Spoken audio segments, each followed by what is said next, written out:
दोस्तों, पिछले क्लास में हम लोग पढ़ रहे थे, पिछले वीडियो में हम लोग पढ़ रहे थे भारत की भूगर्भिक संरचना के बारे में। आज का जो वीडियो है वो है, आज हम लोग हिमालय से संबंधित बात करेंगे। आज हिमालय की उत्पत्ति एवं विस्तार के बारे में बात करेंगे। ये कई सारे पार्ट में हिमालय से रिलेटेड जो भी चीजें होंगी, कई सारे, क्योंकि बहुत लंबा चौड़ा पार्ट है ये और कई सारी चीजें हैं इसमें शामिल। तो हम लोग जो बात करेंगे इसको कई सारे वीडियो में हम अपलोड करेंगे, हिमालय से संबंधित जो भी वीडियो होंगे। मैं उम्मीद करता हूं कि जो हम वीडियो आप लोग के लिए तैयार कर रहे हैं वो आप लोग के लिए बेहतर होगा और आप लोग के लिए फायदेमंद होगा। एक बात और मैं आप लोगों से कहना चाहूंगा कि अगर आप हमारे वीडियो को देख रहे हो और आपने अभी तक हमारे चैनल को सब्सक्राइब नहीं किया है तो आपसे यही हम कहेंगे कि आप चैनल को सब्सक्राइब कर दें, बेल आइकन दबा दें, ताकि आप तक मेरा प्रत्येक वीडियो पहुंच सके और आप एक एक चैप्टर शुरुआत से जैसे करके मैं वीडियो अपलोड कर रहा हूं आप उसका नोट्स तैयार करते जाएं और प्रत्येक चीजों को देखते जाएं, तभी आपको फायदा मिल सकता है। चलिए आज हम लोग बात करेंगे हिमालय से। आप लोग हेडिंग डालिए, हिमालय की उत्पत्ति एवं विस्तार। देखिए, ये इंडिया का ये हिस्सा है, ये इंडिया का हिस्सा है और इंडिया के इस हिस्से में मुख्य रूप से अगर हम लोग देखें तो इंडिया के इस हिस्से में उत्तरी जो हिस्सा है, उत्तरी भारत का जो हिस्सा है, हिमालय पर्वत श्रेणी है। भारत के उत्तर में हिमालय पर्वत श्रेणी है जो पश्चिम से पूर्व की ओर विस्तृत है, पश्चिम से पूर्व की ओर फैला हुआ है। एक बात बता दें कि पूरब से पश्चिम की ओर सबसे लंबी पर्वत श्रृंखलाओं में से एक है हिमालय पर्वत श्रेणी। आप जैसे एंडीज को देखते हैं या अन्य पर्वत श्रेणी को देखते हैं तो उत्तर से दक्षिण की ओर मिलेंगे, लेकिन हिमालय पर्वत श्रेणी पश्चिम से पूरब की ओर विस्तृत है। तो अगर हम लोग देखें तो कह सकते हैं कि पश्चिम से पूरब की ओर विस्तृत सबसे लंबी पर्वत श्रृंखलाओं में से एक हिमालय पर्वत श्रेणी है। एक बात और, यह कहां से कहां तक है? यहां ये जम्मू कश्मीर है। जम्मू कश्मीर का ये जो जगह है, इस जगह को हम कहते हैं नंगा पर्वत, नंगा श्रेणी इसको कहा जाता है, नंगा पर्वत श्रेणी। नंगा पर्वत श्रेणी से तिब्बत के, अरुणाचल प्रदेश के थोड़ा ऊपर है, तिब्बत वाले भाग में है नमचा बरवा। देखिए, जम्मू कश्मीर के नंगा पर्वत से लेकर अरुणाचल प्रदेश के नमचा बरवा तक यह फैला हुआ है, पश्चिम से पूरब की ओर फैला हुआ है। उसके बाद हिमालय दक्षिणवर्ती हो गया है, यानी जब वो पाकिस्तान में आता है इसका हिस्सा तो उसे हमें सुलेमान पर्वत के नाम से जानते हैं, जबकि अफगानिस्तान में इसको हिंदू कुश पर्वत के नाम से जानते हैं। जब यहां पर यह दक्षिणवर्ती होता है तो ये इधर म्यांमार है, इधर म्यांमार है, तो म्यांमार में इसे कहा जाता है अराकान योमा। प्रत्येक एक चीजों को पहले समझ लीजिए, उसके बाद नोट कीजिएगा। इधर सुलेमान पर्वत, ये हिंदू कुश पर्वत और ये आपको अराकान योमा पर्वत के नाम से जाना जाता है। हिमालय का विस्तार पूरब से पश्चिम की ओर कहां से कहां तक? तो नंगा पर्वत से लेकर नमचा बरवा तक है। अब देखिए, लगभग 2500 किलोमीटर की लंबाई लिए हुए है, यानी पूरब से पश्चिम की ओर इसकी लंबाई लगभग 2500 किलोमीटर है। एक बात और बता रहे हैं, मोटा मोटी तौर पे हम चीजों को अभी बता दे रहे हैं। ये जो हिमालय का जो हिस्सा है ये हिमालय है, जिसमें ये वाला जो हिस्सा है काराकोरम, लद्दाख और जास्कर, ये ट्रांस हिमालय के हिस्से हैं। उसके बाद ये बृहद हिमालय का हिस्सा, ये जो आपको ग्रीन जो दिखाई दे रहा है ये लघु हिमालय है, जिसको हम मध्य हिमालय कहते हैं, और सबसे नीचे का है क्षेत्र जो है वो शिवालिक क्षेत्र है। अब देखिए, पूरा हिमालय को अगर हम देखें, पूरे हिमालय को देखें तो इधर मतलब पश्चिम साइड में हिमालय की चौड़ाई अधिक है और कम ऊंचाई वाला है। पश्चिम में हिमालय की ऊंचाई कम है और चौड़ाई अधिक है। पश्चिम में हिमालय की चौड़ाई अधिक है और ऊंचाई कम है। जैसे जैसे हम पूरब की ओर आते हैं वैसे वैसे चौड़ाई कम होती जाती है और ऊंचाई बढ़ती जाती है, यानी पूरब की ओर हिमालय सकरा हो गया है। देखिए यहां क्या है, बृहद हिमालय, मध्य हिमालय और शिवालिक एकदम अलग अलग है, लेकिन यहां आने के बाद क्या हुआ है, एक ही में मिल गया है, पता ही नहीं चलता कि अलग अलग है। इसीलिए पूरब की ओर हिमालय सकरा हो गया है, यानी उसकी चौड़ाई कम हो गई है। ध्यान रखिएगा। एक बात और बता दे रहे हैं, हिमालय का भाग, कुछ भाग पश्चिमोत्तर भारत में भी मौजूद है। पश्चिमोत्तर भारत में मौजूद है इन क्षेत्रों में। पश्चिमोत्तर भारत में अरुणाचल प्रदेश हो गया, मिजोरम हो गया, नागालैंड हो गया, मणिपुर हो गया, इन क्षेत्रों में भी हिमालय की कुछ श्रेणियां विद्यमान है। और अलग अलग राज्यों में, पूर्वोत्तर भारत के अलग अलग राज्यों में हिमालय के श्रेणियों को अलग अलग नाम से जाना जाता है। जैसे आप देखिएगा, अरुणाचल प्रदेश में पटकोईबुम की पहाड़ी, नागालैंड में नगा पहाड़ी, मिजोरम में मिजो पहाड़ी, मणिपुर में मणिपुर की पहाड़ी, ये आप ध्यान रखिएगा, अलग अलग राज्यों में अलग अलग नाम से जाना जाता है। और म्यांमार में इसे अराकान योमा के नाम से जाना जाता है। अब देखिए, हिमालय की हम उत्पत्ति की बात करेंगे और हिमालय से रिलेटेड प्रत्येक चीजों के बारे में बात करेंगे। लेकिन अभी थोड़ा सा आप लिख लीजिए, नोट करते जाइए। पहला चीज,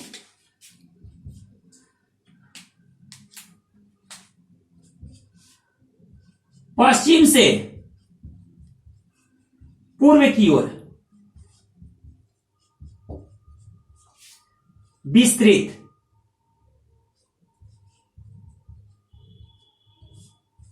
लंबी पर्वत श्रृंखला में से एक,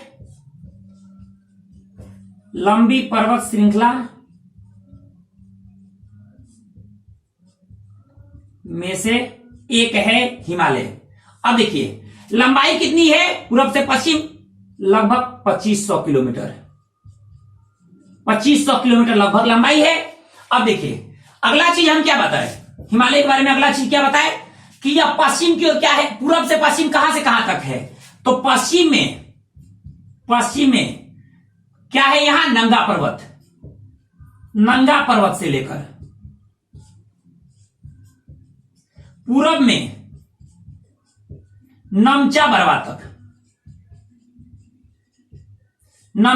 तक फैला है। नोट कर लीजिए, पश्चिम में नंगा पर्वत से लेकर पूरब में नमचा बरवा तक फैला हुआ है। नमचा बरवा वो अरुणाचल प्रदेश के वो कोर पे है जहां तिब्बत का क्षेत्र है, तिब्बत में है। नमचा बरवा तक ये फैला हुआ है। उसके बाद हिमालय क्या हुआ है? दक्षिणवर्ती हो गया है। और पाकिस्तान में इसे सुलेमान पर्वत, अफगानिस्तान में इसे हिंदू कुश पर्वत, म्यांमार कहां है? यहां है। देखिए, पाकिस्तान यहां है, अफगानिस्तान यहां, ये जो पीओके है उसको टच करता है अफगानिस्तान की सीमा। तो म्यांमार में इसे किस नाम से जानते हैं? अराकान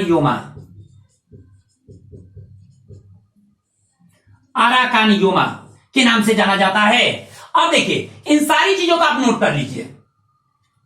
हिमालय की श्रेणी क्या है? पूरब से पश्चिम की ओर फैला हुआ है, सबसे लंबी पर्वत श्रृंखलाओं में से एक है, लगभग लंबाई 2500 किलोमीटर है। पश्चिम में नंगा पर्वत से लेकर पूर्व में नमचा बरवा तक फैला हुआ है। नंगा पर्वत जम्मू कश्मीर में, नमचा बरवा तिब्बत में। पाकिस्तान में जब दक्षिणवर्ती जब हो जाता है पश्चिम में, तो पाकिस्तान में इसे सुलेमान, अफगानिस्तान में हिंदू कुश, और म्यांमार में, यहां म्यांमार है, म्यांमार में इसे अराकान योमा के नाम से जानते हैं। अब आगे देखिए,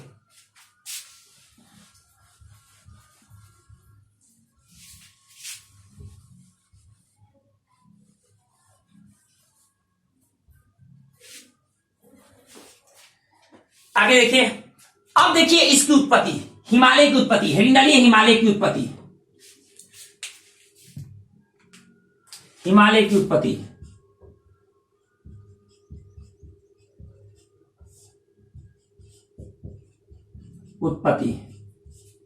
देखिए, हिमालय की उत्पत्ति से संबंधित कई सारी चीजें बात की जाती हैं। हिमालय की उत्पत्ति से संबंधित कई सारी चीजों पर बात की जाती है। हिमालय नवीन पर्वत में से एक है। पहला चीज, हिमालय नवीन वलित पर्वत है। हिमालय नवीन वलित पर्वत है।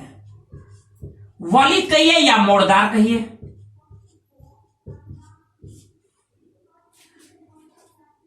पर्वत है। हिमालय नवीन वलित या मुर्दार पर्वत है। यानी ये वलित पर्वत हम बताएंगे क्या होता है, इसके बारे में हम बताएंगे। अब देखिए, इसकी उत्पत्ति सेनोजोइक महाकल्प में हुआ था। जब हम पढ़ा रहे थे तो आप लोग पहले बता चुके हैं, और आगे वीडियो में हम अपलोड करेंगे कि कल्प क्या होते हैं, महाकल्प क्या होते हैं और युग क्या होता है। युग क्या होता है, कल्प क्या होते हैं, महाकल्प क्या होते हैं, इसके बारे में बताएंगे। हिमालय की उत्पत्ति सेनोजोइक महाकल्प में हुआ था। जोइक महाकल्प में हुआ था, महाकल्प में हुआ था। हिमालय की उत्पत्ति सेनोजोइक महाकल्प में हुआ था। यह एक नवीन वलित या मुर्दार पर्वत है। अब देखिए, हिमालय की उत्पत्ति से संबंधित दो सिद्धांत विकसित हैं। पहला, कोबर का भूसन्नति सिद्धांत। कोबर का भूसन्नति सिद्धांत, भूसन्नति सिद्धांत ये क्या है? कोबर का भूसन्नति सिद्धांत क्या है? देखिए, कोबर एक भूगर्भ शास्त्री रहे जर्मनी के ये भूगर्भ शास्त्री हैं कोबर ने हिमालय की उत्पत्ति से संबंधित भूसन्नति सिद्धांत को दिया।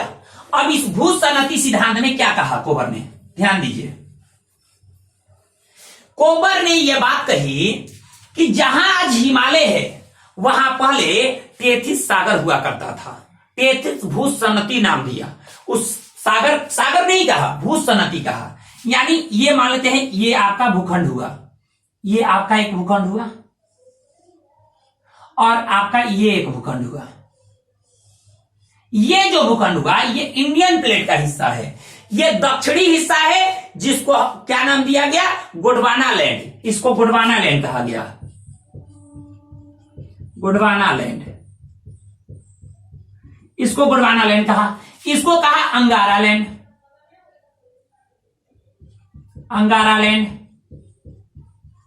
अब देखिए, कोबर ने यह कहा यहां क्या था, टेथिस सागर। हिमालय जहां है वहां क्या था, टेथिस सागर।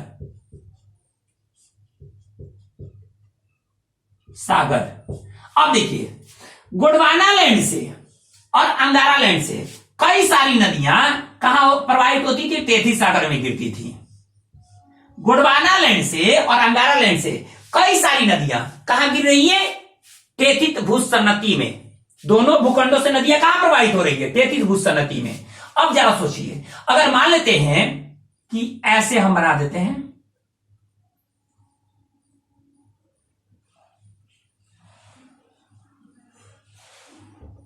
एक हिस्सा आपको अंगारा लैंड का हुआ, एक हिस्सा आपको गोंडवाना लैंड का हुआ।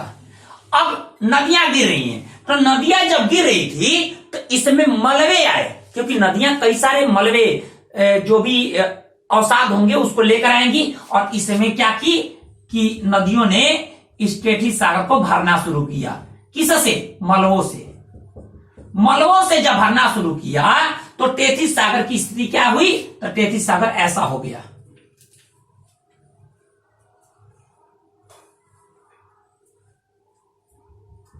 यानी टेथिस सागर अवतलित हुआ और अवतलित होने के बाद टेथिस सागर जब अवतलित हुआ, अवतलित मतलब नीचे धंसा। टेथिस सागर देखिए यहां नीचे धंस गया ना, जब नीचे धंसा तो दोनों प्लेट एक दूसरे के करीब आए। जब दोनों प्लेट करीब आए तो ये वाला जो अवसाद थे, जो इसमें अवसाद हैं, उस पर दबाव पड़ा।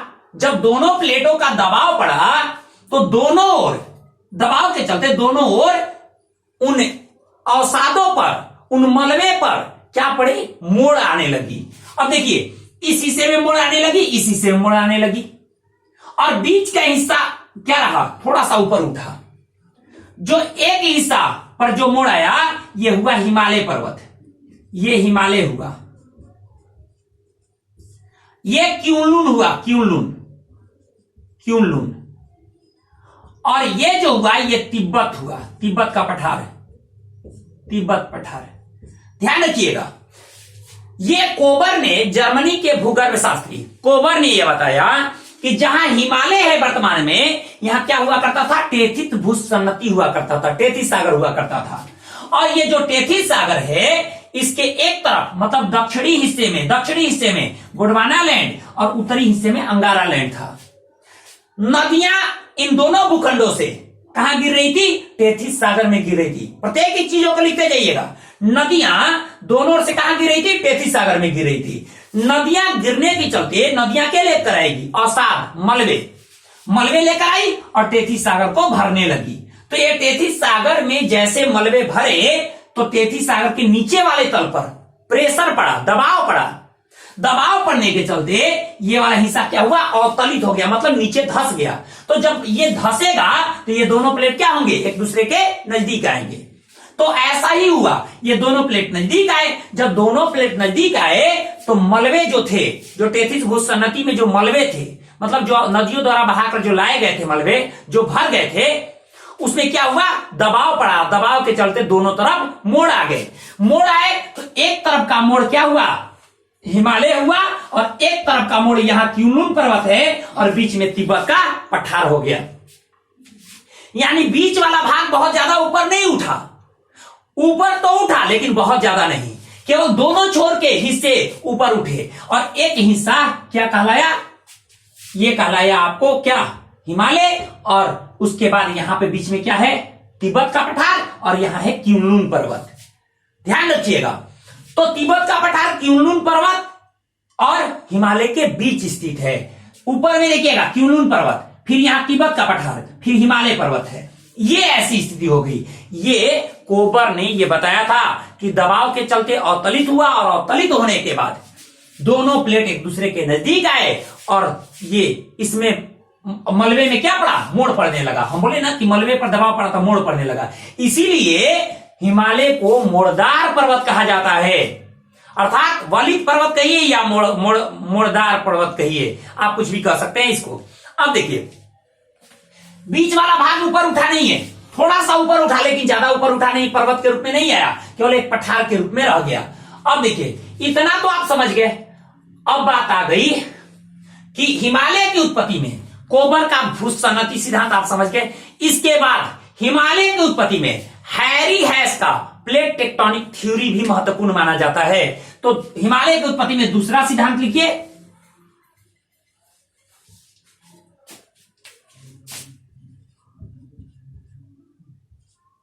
हैरी हैस का प्लेट टेक्टोनिक थ्योरी, प्लेट विवर्तनिकी सिद्धांत।